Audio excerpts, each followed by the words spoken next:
Hello and welcome to Edukemy's YouTube channel. My name is Harsh Singh and in this video we shall discuss current affairs and gazette for today, 1st of March 2022. And before we begin, appreciations to all of you. This is a very good conversation that I am looking at in the chats. Hi Amlan, Vakram, Babani, Netra, Kriti, Vivek. Kriti, very good points put in the first answer. Vivek, good work. Amlan, nice points on the positives of global warming. Good. Hima, good evening. Vakram. And then we have Tiyasha, good evening. Welcome. Kanupriya, you as well. Hi Ashish. Ravi, Pooja, welcome to all of you.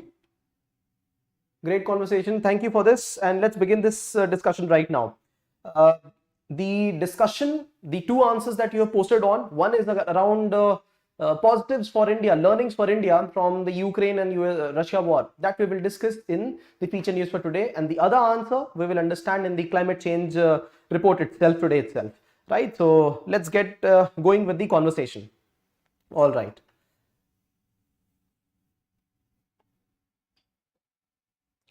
So to begin with, what do we have in your daily guide to UPSC current affairs? We have a lot of articles to cover, but what you have to pick up is ADEC. Remember, analysis, data, examples, keywords and cases. I've started to see you started to pick up those keywords, because if you have the words and the facts and data in your mind, it is not tough for you to get through, right? Any kind of question. And I am going to tell you that one day I will surprise you with UPSC questions here, right here in the chat box, and you will still be able to answer. So the point is that when we have Usain Bolt running in the final run, it is not that they do something extraordinary on that particular day. They practice that every day and it just shows up. The natural thing shows up every day. We don't have to depend on God or the weathers for those times. And this is what is the preparation that you have. So for that, serving that as a reminder, let me share a quick, a beautiful quote that I came across on social media, and that was this: motivation gets you going, but discipline keeps you growing, right? So while you fix your eyes on a seat in the UPSC examination, topping the examination, your discipline is the one which is making you grow through it, right? So both of them are required. The effort is required and the intention is required, both of it, right? So getting back to what do we have here, we have the second part of the AR6, the assessment report 6, published yesterday itself by IPCC, and then we will understand what is this report about, the second part of the report, and what has it spoken of, the assessment and evaluation of this report. The second one is the thermobaric rockets, which has been found to be activated now by Russia. We will understand a little about these rockets. And the third one is veto power at United Nations Security Council. This day in history dedicated to Zero Discrimination Day, initiated in 2000s. Featured news for today is on India's stance, right, about the Russian invasion, and not only that, the impact on India, right. The image of the day is on world's largest plane. We discussed this yesterday. I put it here. Terms and concepts: a new kind of COVID vaccination, plant-based, Covifenz from Canada, Aravalli Biodiversity Park in news, JIVA program from NABARD, and Hermetic Wiper in news. We will understand each of them.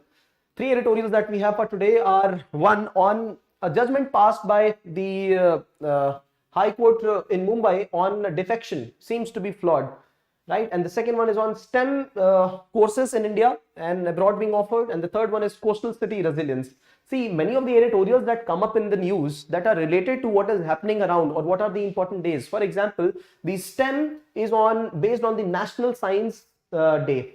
Similarly, coastal cities battling, this is on the report that has come up just yesterday, right? IPCC report, second part of assessment report 6.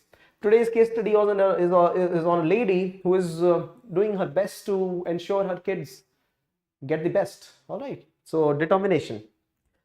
The first important thing that we discuss is the IPCC report, Climate Change 2022. And this is the 6th assessment report by IPCC. This has come up in the news because this is the second report. The first report made appearance in the news in 2021. This was the time when all the world leaders had come for COP26 meeting, and that is just before that the report was released, right? So what do these three reports contain, right? The first report, the first segment of the report is created by the working group 1, 2nd and 3rd later on, right? So the report IPCC Intergovernmental Panel for Climate Change Assessment Report 6 has 3 parts. The first talks about the physical science basis. This report has already been released, thousands of pages. And then second report released yesterday, again around 4,000 pages. I checked the website and we will have a quick summary of the report right here, right? We will also have a complete feature news on this in Cosmos also, if you would like to refer that. So the first report spoke on physical science basis. So it tried to link the natural elements, climate, the protoclimate of the whole Earth, along with the present climate and the wind, the climate basis, along with whatever is happening on Earth. This was the first report. The second part of the report, working group 2, talks about the adaptation, the way we should adapt to it and how we are vulnerable to what is happening.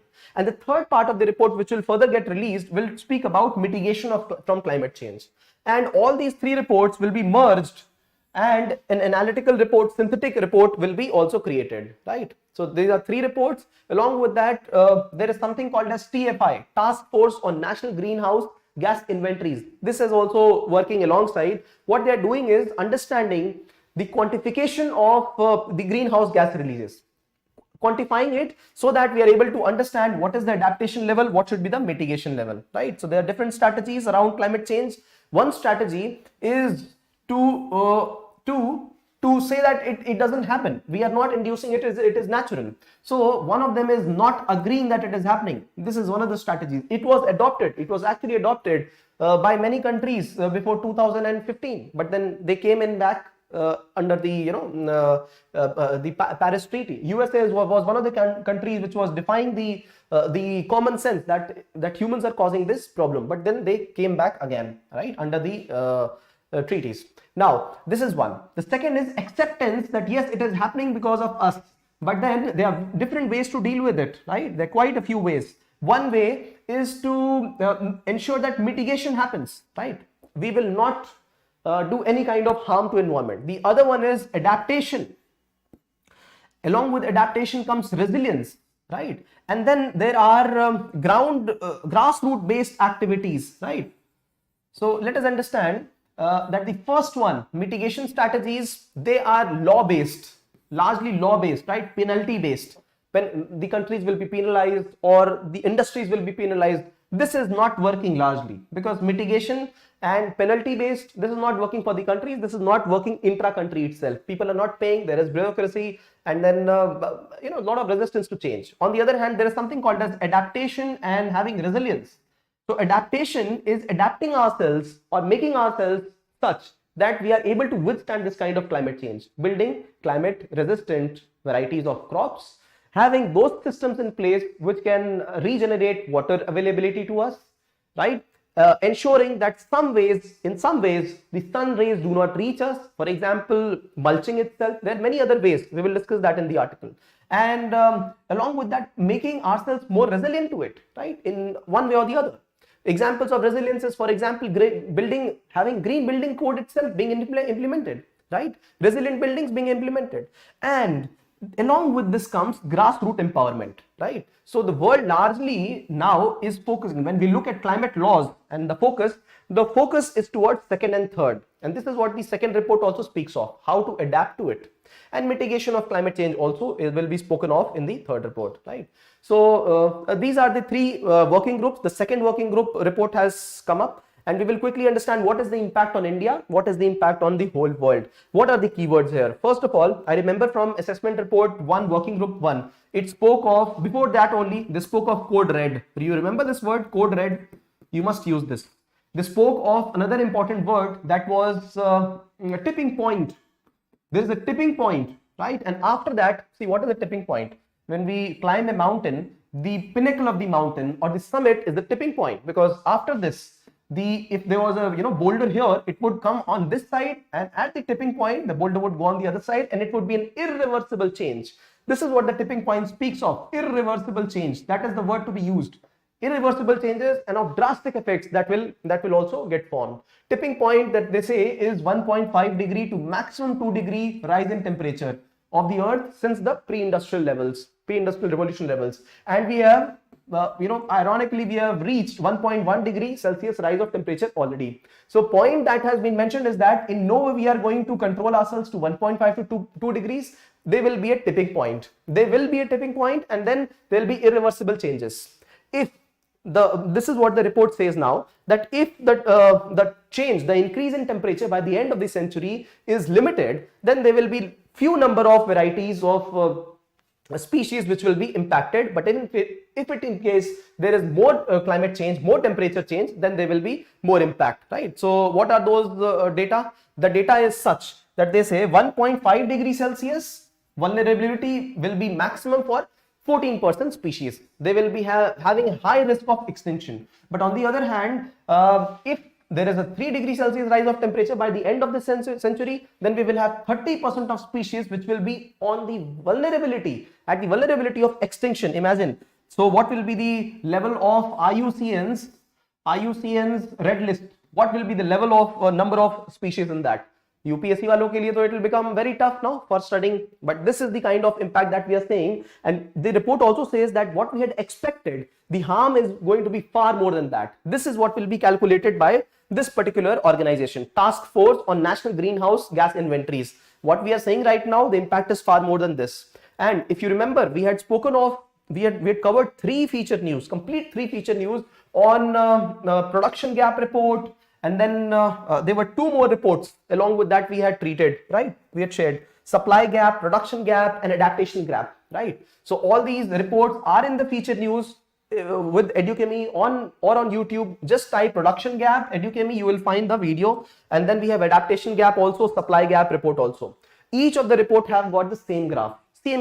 I have seen this, and you must remember them. Wherever there is a question on climate, you must put a graph like this: production gap, or supply gap, or the adaptation gap. So each of these reports say, just look at this particular report. See, the yellow line, it says that this is the production implied by climatic pledges.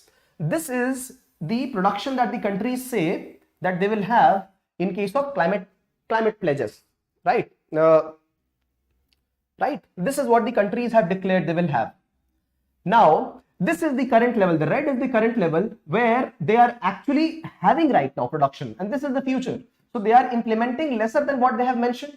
This is very clear. The yellow one is indicative of what they have declared, and what they have right now is red. So they are having greater production of fossil fuels right now. On the other hand, if we need a climate change of say 2 degrees Celsius only, this is the production gap. Huge gap, right? They should have decreased the production of fossil fuel or the conventional fuel by a huge margin. Similarly, if they want a temperature reduction by control only to 1.5 degrees Celsius, this is the complete margin. But imagine we are not even producing at the level at which we have declared. It is further more. Are we going to achieve 1.52 degrees Celsius? It is nowhere in sight. The production gap is huge. Adaptation gap is also huge. They are similar, very much similar. So remember all these, a similar set of pattern in all the other graphs also. This is the point mentioned. The report goes on to say that there have been increase in the natural disasters around the world. You can see places getting flooded and places getting under the impact of cyclones, all the places. So between 2010 and 2020, 15 times more people died from floods and droughts and storms in very vulnerable regions: Africa, South Asia, Central South America, right? Also that, yes, the count has now increased because there is a greater level of governance. That is true. But then 15 times more people died. A good data presented by IPCC itself. The report says that there is a threat to human culture also, because when people migrate from one place to the other, people will lose their language. People will lose their ability to be able to get jobs of their own culture. They will not be able to get it. So people will lose their culture. They will be threat to diversity. You just saw that if there was 1.5 degree Celsius rise only, there will be vulnerability of around 14% species to extinction. And if it is 3 degrees Celsius, it will lead to around 25%, 29% vulnerability. Vulnerability nahi, extinction, vulnerability to extinction. The impact on India is also not less. This will be spoken of in the editorial today, but then it clearly mentions that there are cities where you will find Mumbai, you will find increase of flood, right? Increase floods by nature itself, but then urban floods, of course, right? Inundation of areas, and another impact is the urban flood, what happened in Chennai last year. Along with that, there are other places which will see urban heat islands, for example, Ahmedabad itself.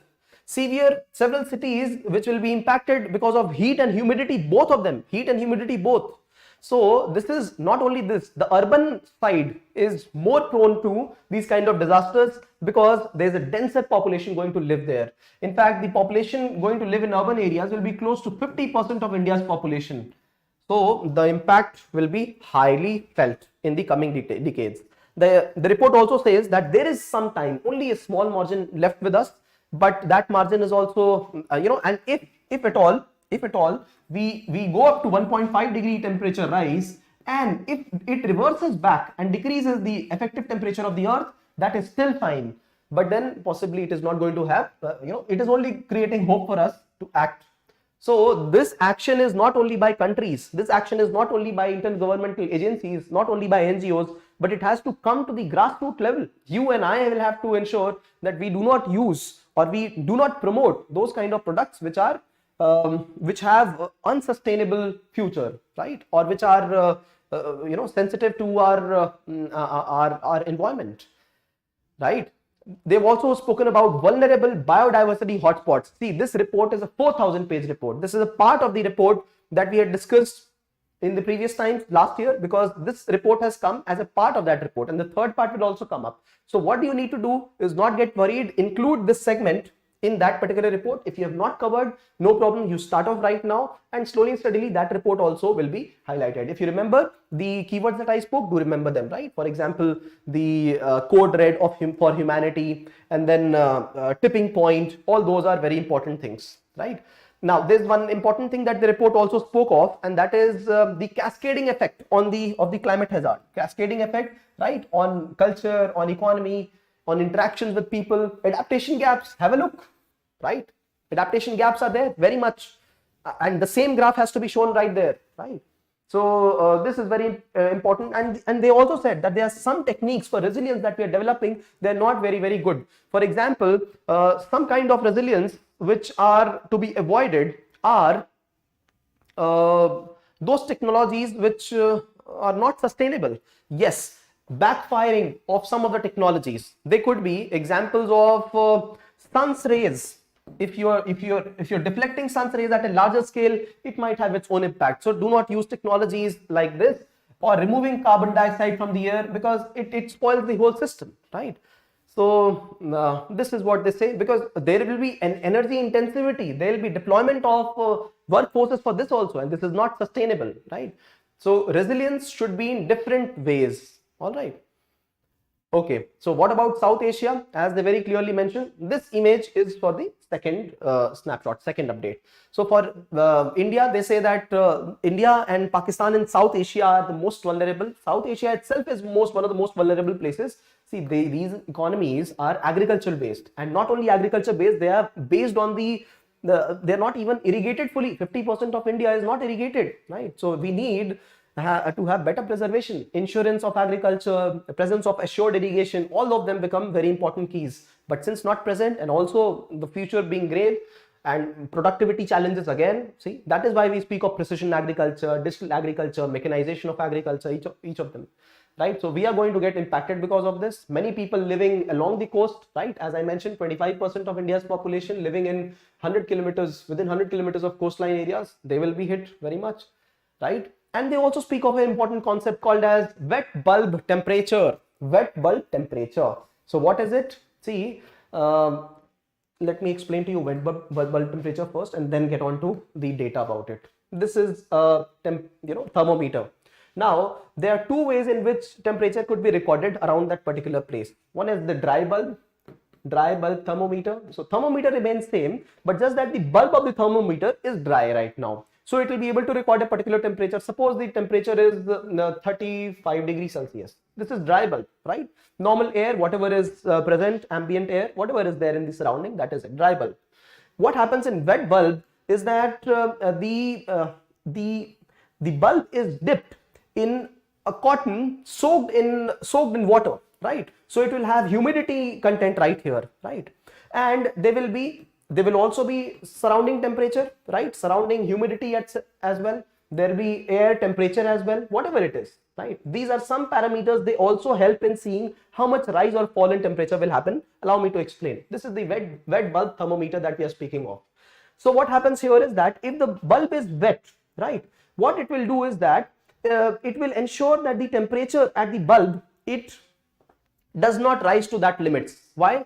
Same principle as in matka. What happens in a pot, in an earthen pot? How is it able to keep the water cool? It is able to keep the water cool because water is right here. It evaporates and it ensures that the remaining water, water has got a very high specific heat capacity. Not only that, when it evaporates, it also takes in energy. So it leaves the surface cooler than before.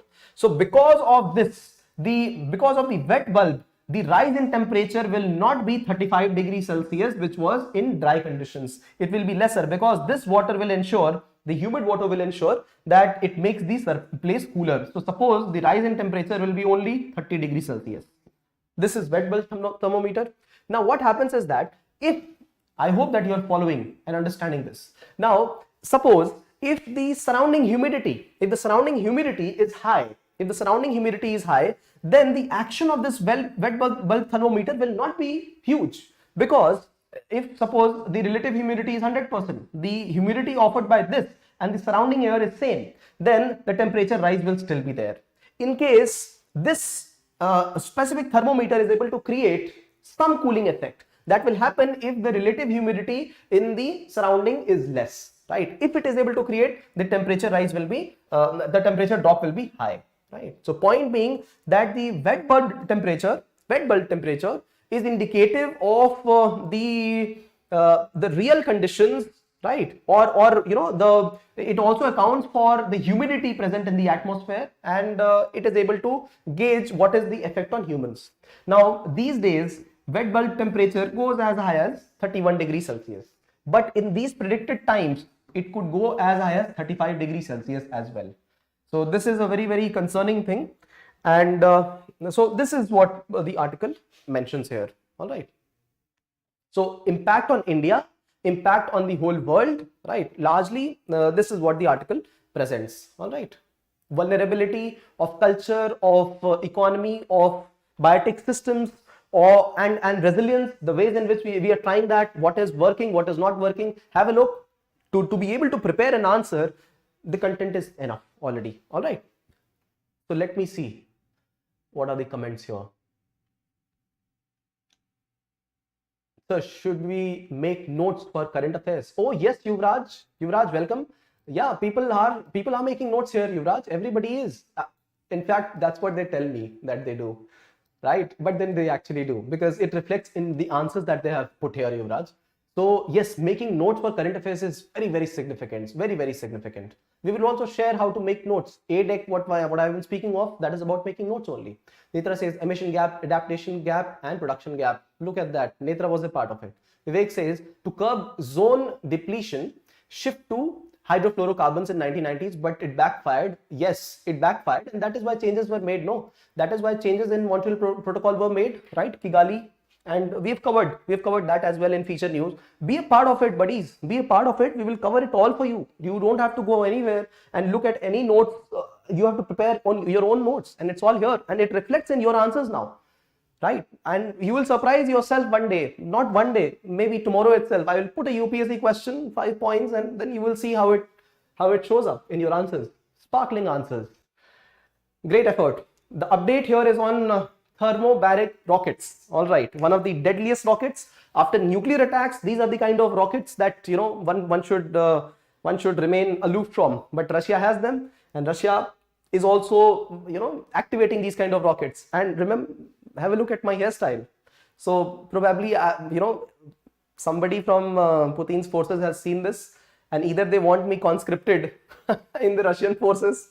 So I've got this haircut now. Okay, just joking. Let me show you what these thermobaric rockets are. With this image, it will be clear to you. And after that, we will discuss what is the implication of these rockets. Have a look.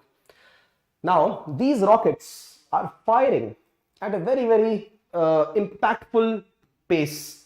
Not only that, if you look at the impact that it is causing to the lands, it is quite significant. Have a look.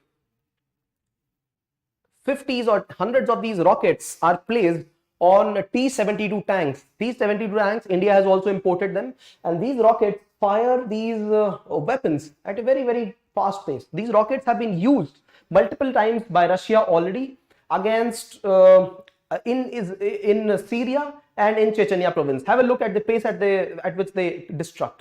So very deadly rockets, and look at the kind of destruction that they are capable of. Considered as one of the deadliest available rockets. They are mounted on T-72 tanks, right? So this is what these rockets are about, and Russia has activated these rockets. And in fact, there's a news that there is a 60-kilometer long jam in Ukraine, inside Ukraine, right? 60-kilometer long jam here. And what is it about? This is about the weapons and military convoys that are moving ahead. Have a look. Images taken from the top, and you can see the military convoys, right? These are homes which are getting burnt and military vehicles moving aside. These are some airports at Belarus, and have a look at the kind of deployment that they have. These are helicopters. There are at least 40, 45, 50 helicopters that I can see right now. And this is the kind of thing that is happening in Ukraine right now. Thermobaric rockets. Why are they in use? Because Russia is activating these rockets and also deploying them at places. They've used them in Chechnya and Syria, considered as one of the most deadly. So this is one of the things important about it. Also, they are also called as father of all bombs. See, when I was reading about how this particular rocket works, this is a combination of the conventional rocket system along with the chemicals. So when they induce, when the rocket bursts at a particular site, it makes very tough for people to breathe in the normal air, and this chokes them, and this is how people die. These are not very, very precise rockets, but they are important for both the kinds of attacks. Whenever you have to carry out an attack at a larger scale, larger place, right? You could see that very well, and even for a smaller place, these are both suitable for both the places. Now, not only that, one thing more to note, that the impact of the rocket is not just that the rocket bursts and it is over in a second, right? With this shock wave. No, the impact is such that there will be fire burning around for quite a while after that. So it produces lethal shock waves and sucking the air from the lungs of anyone in the vicinity. Toxic flames, particles, this is what it discharges, and long burning time. So very lethal. This is the update. And the third update is also about some veto powers at United Nations Security Council. And what is happening here is that, once if a country, this is the United Nations Security Council, and this is the General Assembly. General Assembly has around 200 countries. United Nations Security Council has got around 15 countries, exactly 15 countries, 5 permanent and 10 of them switching in every 2 years, right? So whenever any of the country proposes that we would like to have a resolution on some issue, suppose USA has proposed a resolution. Now, to be able to adopt this resolution, the countries have to vote for it, and there is a veto. Now, the significance of resolution that is adopted at Security Council is humongous. Why? Because it is binding. It is binding. It is like a binding agreement between the parties. So when all these countries have a resolution that United Nations has said, Security Council has said that we will not conduct these kind of terror attacks, then this is binding. United Nations, peacekeeping forces, they will be activated. Countries will be sanctioned through United Nations. So this is the impact of the Security Council resolution. Now the issue here is that among the 5 countries, Russia has got one of the vetoes. So once any of the countries, France or UK or USA, they propose a resolution on Syria, on discussion on Syria or the kind of genocide that is happening in Syria, Russia has vetoed it already, and India also barred from voting on this procedural vote. So this issue could not be discussed in United Nations Security Council, but an emergency meeting was called for the General Assembly in which all the 190 plus members, they have to vote on this issue. But the issue here is that this will not be binding on any member. This will not be binding. So what will be the impact? It will create a larger political conversation about it. So a very political stunt, but then yes, it will cause some impact, but not the binding impact that the veto Security Council resolution would have done, right? Now, these kind of resolutions were adopted previously also, and they were vetoed by many other countries. Russia is one country which has vetoed many resolutions. One of the resolutions which was vetoed was in favor of India. This was in the year 1970-71 when India and Pakistan were fighting the battle, in Bangladesh, East Pakistan that time, erstwhile. And the forces, one of the United Nations Security Council countries, they said that India must withdraw. And have peace with Pakistan, and this is where Russia vetoed this. So the war went on, and then accordingly after that Bangladesh was liberated as an economy. So veto power, this is the significance in Security Council. And what about the veto resolution in the larger United Nations General Assembly? There is no effect of veto in General Assembly, especially when we have these emergency meetings to be held. There is no effect on veto. But even if the veto is not there, these are not binding. So what to do? Nothing, right? No impact. All right. There have been 10 times when these emergency sessions have been called. For example, Israel-Palestine conflict. And if you have a look at the kind of veto that the countries have done here, the 5 major players, veto is like saying a no to a resolution, right? 4 people saying, let's go for a coffee. 5th one says, I don't want to go. So nobody will be able to go then, right? This is the veto power. So Russia has had vetoed 107 times, USA around 80 times, UK 30, France 15, and China 11. China has lately started to veto, right, on resolutions which are related to Pakistan, etc. All right. So this is the update about veto. But political support, symbolic support, both are given through these kind of veto powers, right? So when the General Assembly discusses this, symbolic veto, symbolic support is of course there. All right. Okay. So this is the update. Interesting, but then this is what is the update here, right? Veto doesn't work when we have emergency sessions in the General Assembly. All right. Veto restraints. Yes, there is. This is good. This is good. Small 5. There are a group of 5 countries, small countries only: Costa Rica, Jordan, Liechtenstein, Singapore, and Switzerland. You must look at where Liechtenstein is located. Is it an inland country? Is it a country which is occupied by land from all sides, or is it a coastal country? Please find it out and let me know. The location of this country is very interesting. So these 5 countries, called as small 5, of course these are small also in size. So all these countries have said that they must be restrained on adopting veto whenever there is a genocide or crimes against humanity.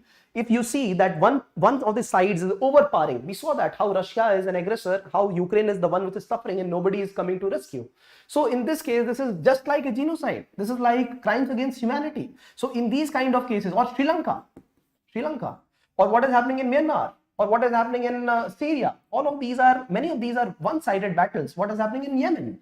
So in these kind of cases, let us have no vetoes in these kind of cases. Although their agenda, it got diluted, but some countries have later taken it up, like France, Germany. They want this to happen. All right. So this is the update from here.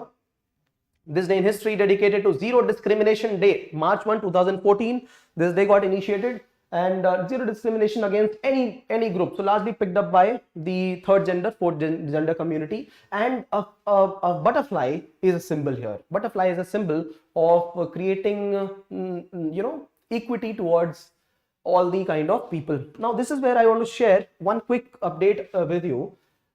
Years back I had studied about Ministry of Home and Ministry of Health and Family Welfare. Now, both of these ministries, remember I had spoken about the differences between federal governments. The central government has a different opinion and the state governments do not agree to it. They want the data to be shared and people don't want to share data. Many other things also between central and state governments, finances, the power shared, everything. There was a battle between 2 ministries, Ministry of Home and Ministry of Health and Family Welfare.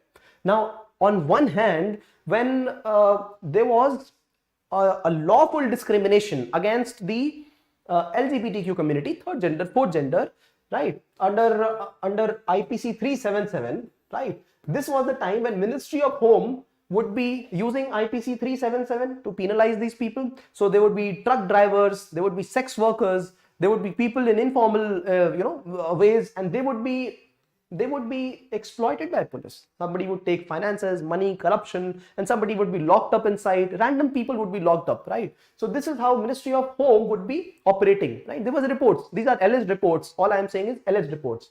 So this is one implication of this. On the other hand, Ministry of Health and Family Welfare used to say that you shouldn't do this. We shouldn't penalize. In fact, people must come out in the open if they are third gender or fourth gender and they are in need of any kind of health support. For example, sex workers, truck drivers. So these people must come out in open and speak about their issue. This is how we'll be able to help them. And in case they acquire, a disease, they should be helped across, right? Because there are cures available. There are ways in which these people can be supported. Antiviral therapy could be given to them, right? ART therapy could be given. So this was the stand of Ministry of Home. Let people come out in the open, but Ministry of Home would penalize. So this is the difference of approach of two different government departments when society looks for more openness in the society and the government does not pass a law accordingly in that respect. All right. So this is the update. Feature news on understanding India's stance on Russian invasion. We will not only understand India's stance, we will also understand the reason for this kind of stance with data, statistics, all of it. Interesting article, just like what we had yesterday. We will cover it all today. All right. What are the stakes? And a lot of things about India and Ukraine, India and Russia, how India is dealing with both the countries, what is the economy. So we will also understand the stakes of other countries like China and Pakistan. That's a quick summary for you. World's largest plane. All right. So this Mriya was destroyed on a couple of days back. It was burned while it was at one of the airports near Kiev. The dream, and this is what they have vouched. They would bring it back to life. $3 billion and 5 years at the least it will take to bring it back. They also came to India during COVID times, brought some aid for us, right? Oxygen creators and all that. Let me look at some things that you've pointed out here. All right. Kriti says health impacts Canada women diagnosed with climate change last year. Oh yes, Canada women. We covered this. She was diagnosed with climate change, and it was approved that yes, climate change is one of the factors which can actually be a disease in itself. Pooja says, sir, I am able to make notes even now. Make or not make. If you're not able to make, please point it out here. There are people, many of them are making notes. Just point out your issue. Point out the issue that you're facing. We will definitely help. We will come to the support, and we had shared a video with you. If there is some issue, please share, right? Share so that people are able to help you. All right. There was something called as vacuum bomb. Okay. Okay. Temperature pressure rockets. Vacuum bombs. Last year, Pakistan, Jacobabad crossed 35 degrees Celsius wet bulb temperature. Look at that. So when there's a crossing of these kind of temperatures or wet bulb temperature, even despite the presence of water, that means human sustainability at that kind of place will be very, very less. Human sustainability, plant sustainability, animal sustainability, right? So landlocked country, thank you. Yes. Hi Astha, good evening. Between Austria and Switzerland, okay, great, you people know it now. Yes, Pooja, please share the issue that you are facing so that we are able to help you. Veto power of P5 should be eliminated if the world, United Nations, believe in natural justice principles of humanity as a whole. See, not only veto power, look at the P5 countries, look at these 5 countries when we speak of non-proliferation treaty. These treaties are binding on everybody else, but they ensured that these countries have the stockpilings available to them. 6,000 nuclear warheads with each of them. Russia as well and US. What would they do with this? I'm perplexed about this. So these kind of discriminations do exist. They are real, and we will have to deal with them. So some of you, Currently, the workforce of foreign service is around 600 plus people, and rest of the people are deployed from other, agencies, revenue services, IAS. They're deployed. You people getting through the exam, you people will be debating these kind of issues in future. That we want the rights as a developing country. We want the rights as the country which is growing fast, which has maximum population. We want representation. You're speaking of democracy. Have it at the international platforms first. Terms and concepts. The first one is Covifenz. Canada has approved this world's first plant-based vaccine. What do they do? See, the same the prototype of how the other vaccines were created. This is not mRNA vaccine, but this creates the same effect of the other vaccines. The protein base is utilized from the plant this time, not the virus. The protein base utilized from plant will have the same effect as that of the virus, and this is injected inside people 3 weeks, and then another dose is given, and this is what has been approved. 71% of efficacy rate, right? This is what is the vaccine, right? Approved in Canada. Aravalli Biodiversity Park. Before we cover this article, let me show you an important concern that is around Aravallis. These are Aravallis, and slowly and steadily they are actually getting lost. This has come again and again in many reports, in government bodies, in courts. There are cases running against governments as well, that the whole presence of the mountain got vanished in a matter of 20-25 years. How did this happen?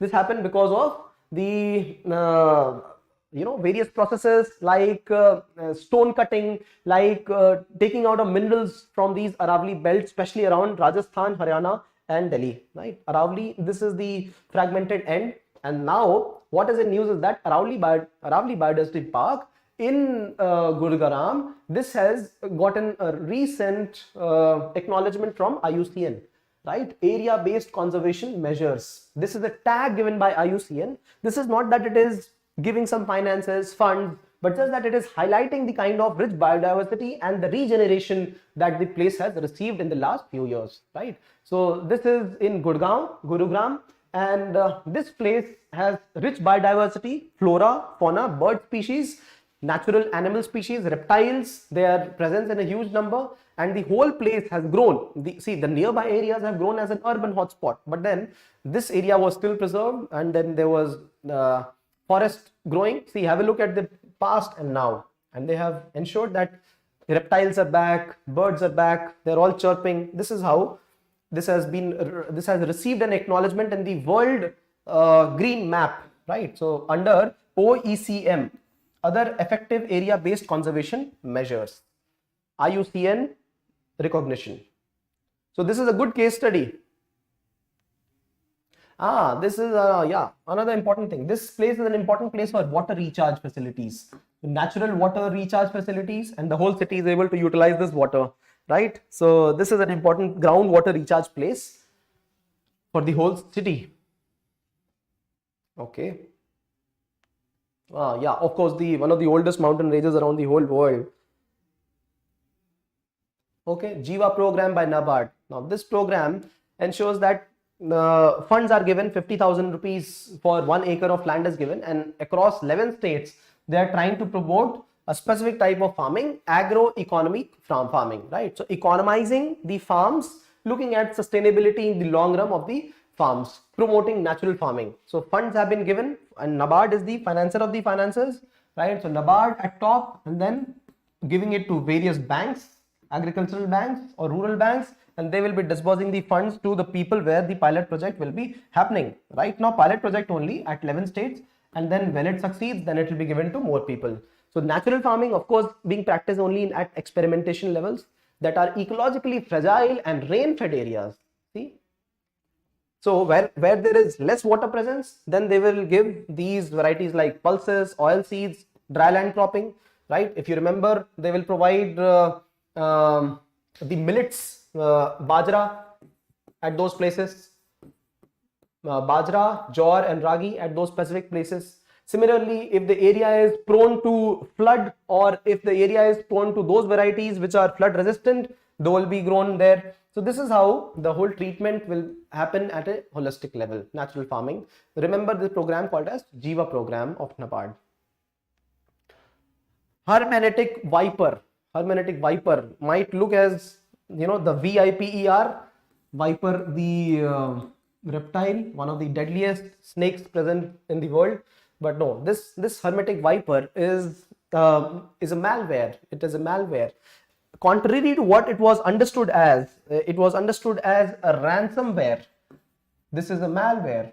Ransomware is a kind of application installed in our devices, computers. This is a computer itself. It gets installed here and they will ask for a huge ransom, huge fees, so that they release all the data, all the products, and make it available for the world market to view it again. So my economy will start after I pay the ransom. That is why I call it as ransomware.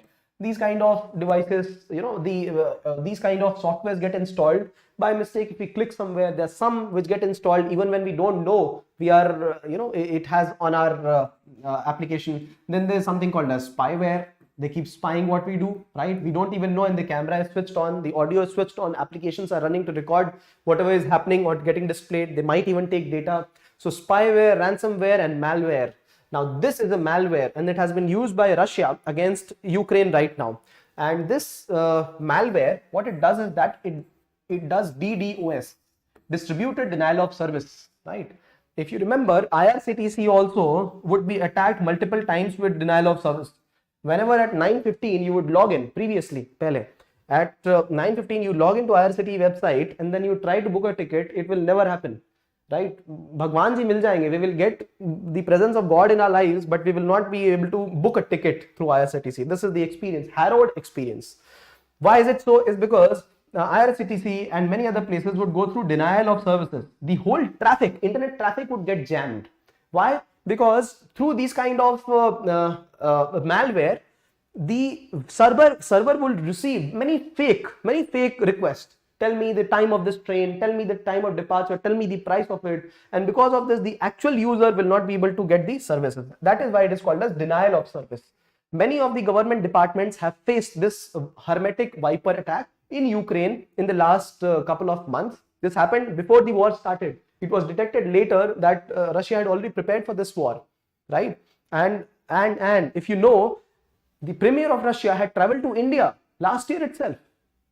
I think that was the month of December. We had discussed this in editorials, and that time the war was building up. This was building up. So he had a very good planned strategy. He also met Imran Khan. He also met Chinese premier. So he already knew. He weighed all the all pros and cons, and after that only he took this step.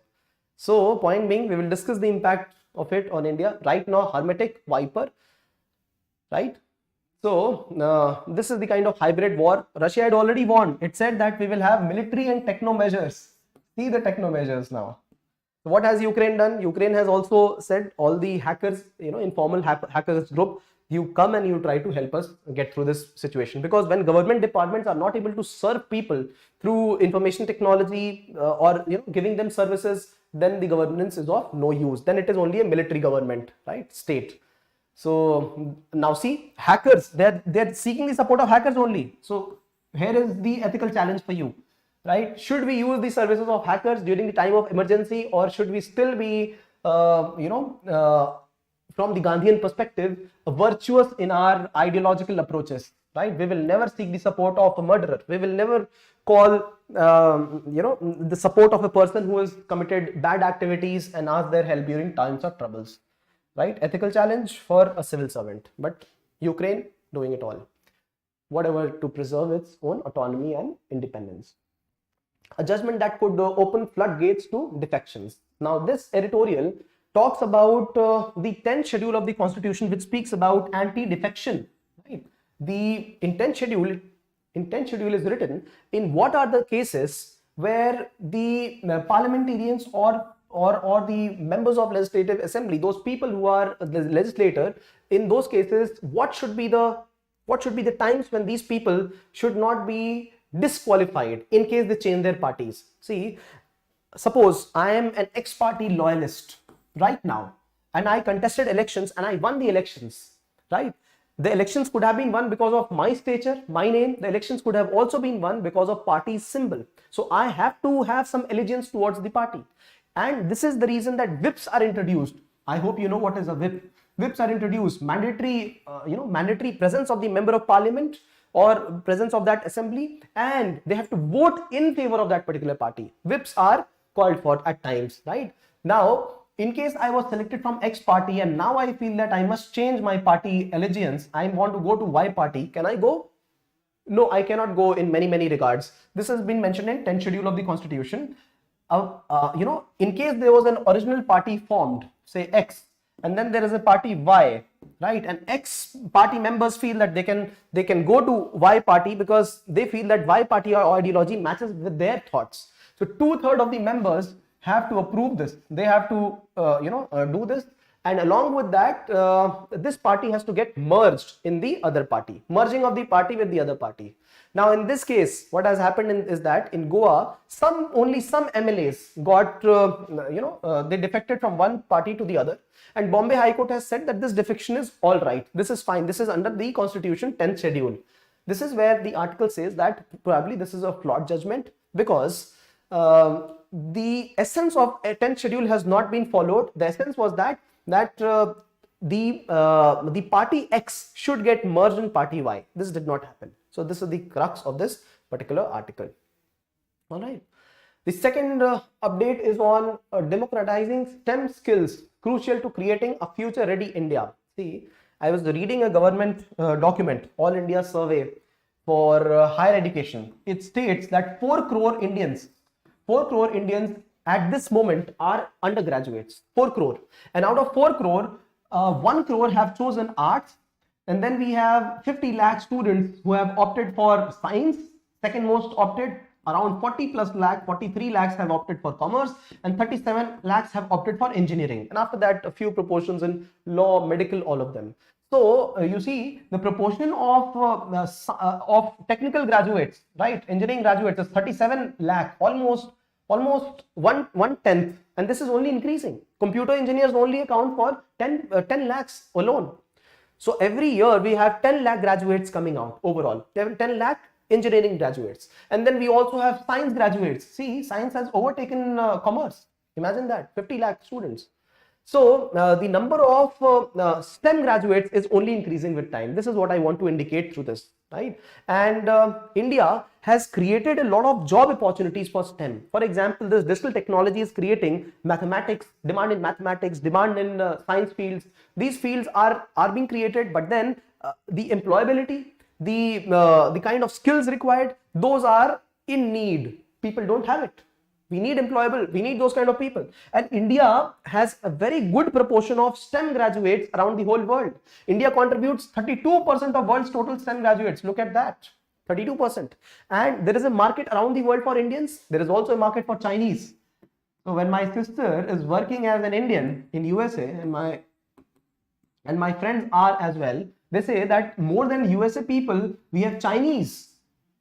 Right? And not competing with them, but just that many Chinese have migrated, right? Yesterday, Hema spoke of some, program through which China wanted exchange programs where students could go abroad and study. Many of them settled back in USA and other countries as well. So enormous population of China, enormous population of India. They're looking out for greener pastures, good ways to, settle their career and life. They opt for, these technical courses outside and they settle there.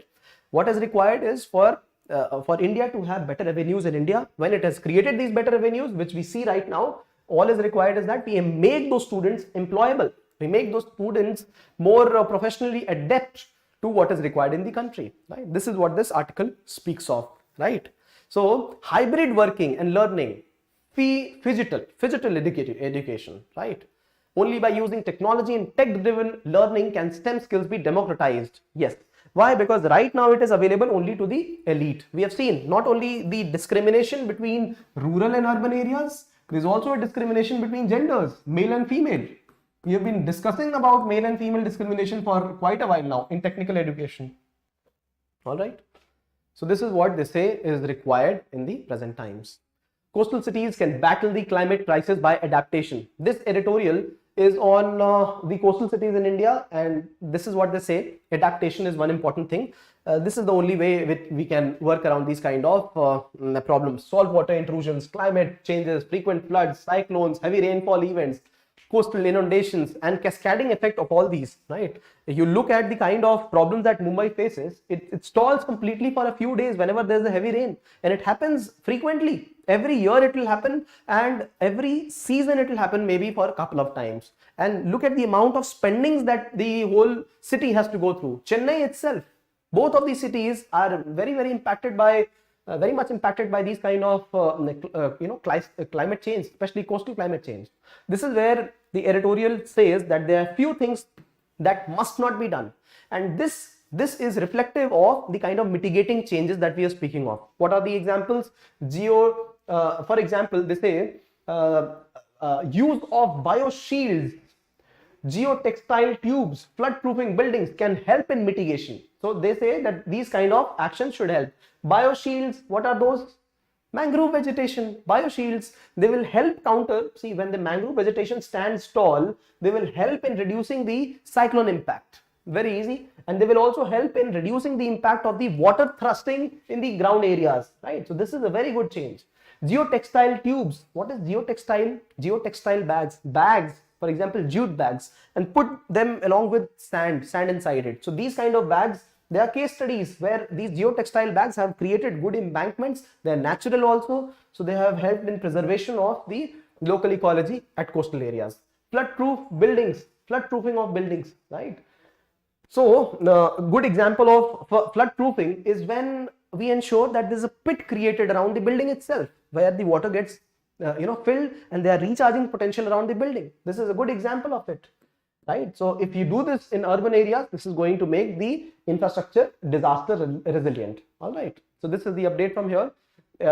One of the last sentences says, Government of India Coalition for Disaster Resilience Infrastructure, a multinational effort led by India to share the knowledge of infrastructure risk management, financing, recovery mechanisms, is such promising initiative.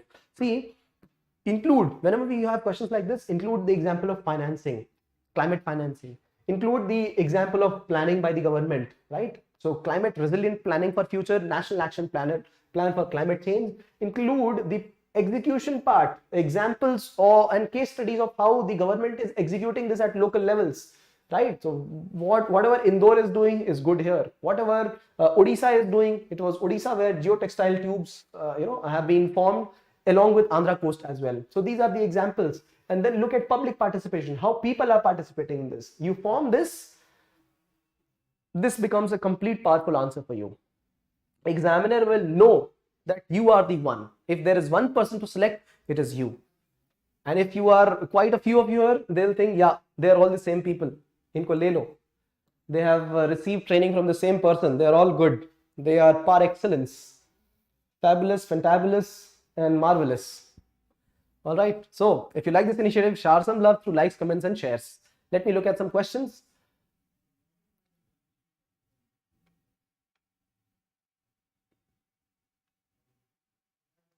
All right. Pooja says, peace lover, not justified. Pooja says,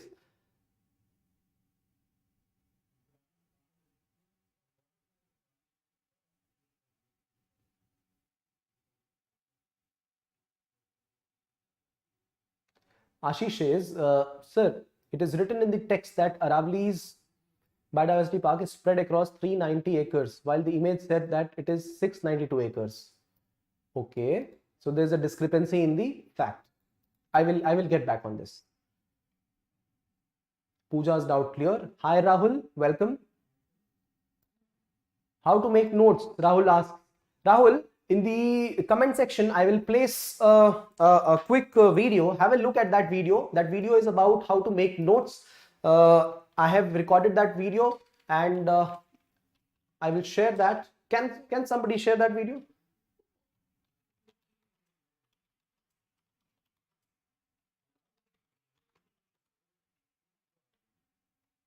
Yes, I've got that video with me right now.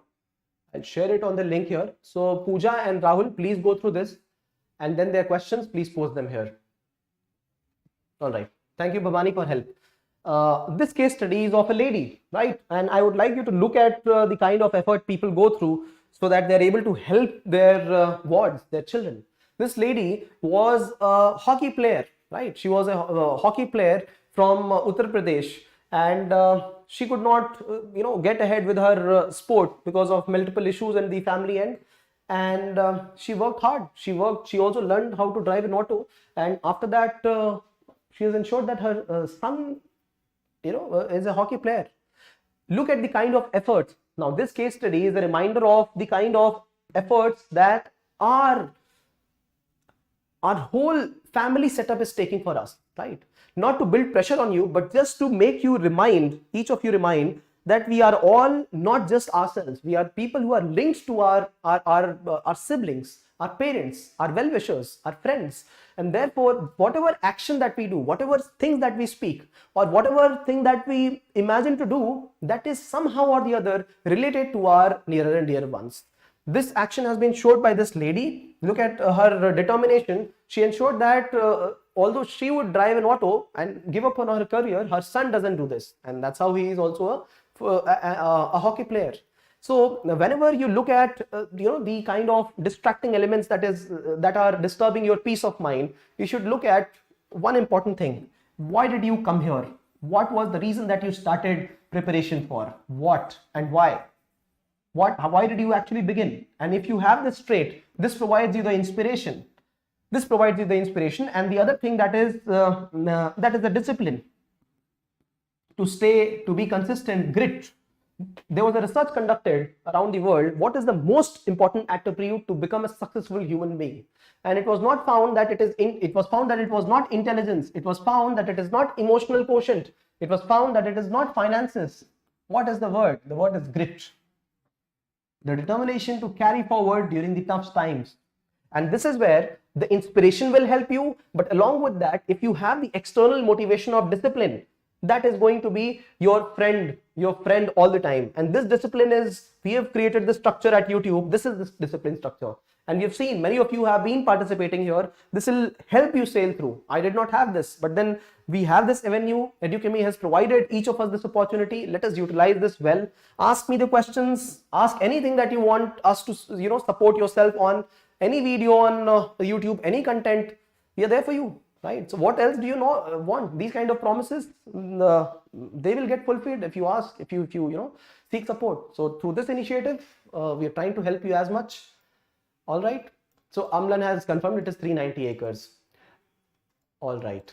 See, the number of acres is not material, not very important. Yes, if there is a difference, I agree that it must not be there. But then these kind of factual content you should always ignore. I even didn't note what is the level. So all right, this is it. And of course, when we have various sources, the image must have been picked from one of the sites and the